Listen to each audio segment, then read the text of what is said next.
আসসালামু আলাইকুম ওয়া রাহমাতুল্লাহি ওয়া বারাকাতুহু। সুপ্রিয় শিক্ষার্থী, আশা করি তোমরা সকলেই ভালো আছো। নবম শ্রেণীর চতুর্থ অধ্যায়ের সপ্তম পর্বে আজকে তোমাদের দলগত কাজ সম্পর্কে আলোচনা করা হবে এবং তোমাদের নমুনা উত্তরে দেখিয়ে দেওয়া হবে। প্রিয় শিক্ষার্থী, তোমরা যদি আমার চ্যানেলে নতুন হয়ে থাকো এবং চ্যানেলটি সাবস্ক্রাইব করে না থাকো, তাড়াতাড়ি চ্যানেলটি সাবস্ক্রাইব করে পাশে থাকো। চলো কথা না বাড়িয়ে আমরা সরাসরি দলগত কাজে কি বলা আছে দেখি। অপবাদ। দলগত কাজ। স্পর্শকাতরতা, অপবাদ ইত্যাদির ক্ষতিকর দিকগুলো তালিকা তৈরি করে তোমরা দলে আলোচনা করে উপস্থাপন করো, পোস্টারের মাধ্যমে উপস্থাপন করো। প্রিয় শিক্ষার্থী, তোমাদের জন্য নমুনা উত্তর প্রস্তুত করেছি, তা তোমরা দেখো। পর্ব 7, পৃষ্ঠা নম্বর 132-এ দলগত কাজে কি বলা আছে দেখি। নমুনা সমাধান। স্পর্শকাতরতা, অপবাদ ইত্যাদির ক্ষতিকর দিকগুলো তালিকা তৈরি করে দলে আলোচনা করে পোস্টারে উপস্থাপন করা হলো। স্পর্শকাতরতা ও অপবাদের ক্ষতিকর দিক। স্পর্শকাতরতার ক্ষতিকর দিক সমূহ হলো: নাম্বার 1, স্পর্শকাতর মানুষ অন্যের ভালো কাজে সহযোগিতা না করে বাধা সৃষ্টি করে। নাম্বার 2, স্পর্শকাতর ব্যক্তি অন্যের দোষ ত্রুটি খুঁজে বেড়ায়, এতে সমাজে অশান্তির সৃষ্টি হয়। নাম্বার 3, স্পর্শকাতর ব্যক্তি হিংসার বশবর্তী হয়ে যে কোনো উপায়ে অন্যের উন্নতি ও সৌভাগ্য প্রাপ্তিতে বাধা সৃষ্টি করে, এতে পরস্পরের শত্রুতা সৃষ্টি হয়।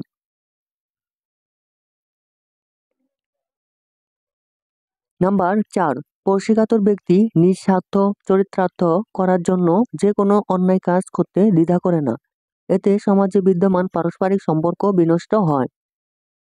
নাম্বার 5, হিংসুক ব্যক্তি অন্যের উন্নতি দেখে কষ্ট পায়, হিংসার আগুনে জ্বলতে থাকে, এতে তার মানসিক শান্তি বিনষ্ট হয়।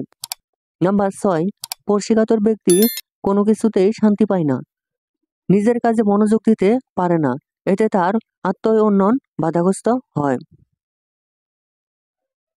নাম্বার 7, স্পর্শকাতরতার কারণে পাপাচার বৃদ্ধি পায়। স্পর্শকাতরতার কারণেই কাবিল হাবিলকে হত্যা করে পাপী হয়েছিল এবং আদম আলাইহিস সালামকে হিংসার কারণে শয়তান পথভ্রষ্ট হয়েছিল। নাম্বার 8, স্পর্শকাতরতা ব্যক্তির নেক কাজগুলো ধ্বংস করে দেয়, যেমন আগুন লাকড়িকে জ্বালিয়ে নিঃশেষ করে দেয়। নাম্বার 9, হিংসুক ব্যক্তির গুনাহ আল্লাহ ক্ষমা করেন না।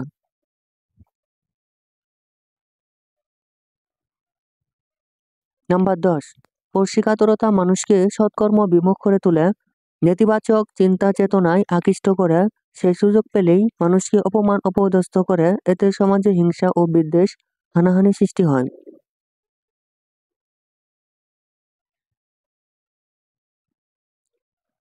নাম্বার 11, স্পর্শকাতরতার কারণে ব্যক্তি, সমাজ ও দেশের উন্নয়ন বাধাগ্রস্ত হয়।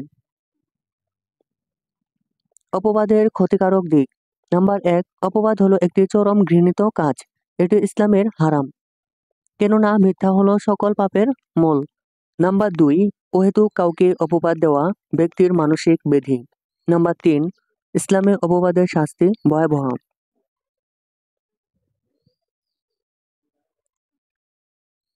নাম্বার 4, ইসলামে ব্যভিচারের অপবাদের শাস্তি 80 দৌড়া বা বেত্রাঘাত করা। নাম্বার 5, অপবাদের ফলে ব্যক্তির মানহানি ঘটে। নাম্বার 6, অপবাদের ফলে সংঘাত সংঘর্ষ সৃষ্টি হয়। নাম্বার 7, আল্লাহ এবং তার রাসূল সাল্লাল্লাহু আলাইহি ওয়াসাল্লাম সম্পর্কে অপবাদ দেওয়া কুফরি। নাম্বার 8, অপবাদকারীর প্রতি আল্লাহর অভিশাপ বা লানত।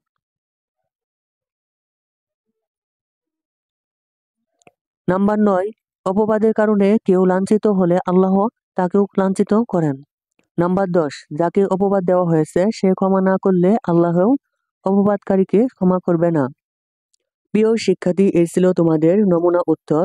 প্রিয় শিক্ষার্থী, তুমি যদি আমার চ্যানেলটি এখনো সাবস্ক্রাইব করে না থাকো, তাড়াতাড়ি চ্যানেলটি সাবস্ক্রাইব করে পাশে থাকো এবং পরবর্তী ভিডিও পেতে প্লেলিস্ট চেক করো এবং তোমাদের বন্ধুদের মাঝে শেয়ার করো। ভিডিওটি ভালো লাগলে একটি লাইক করো। ধন্যবাদ।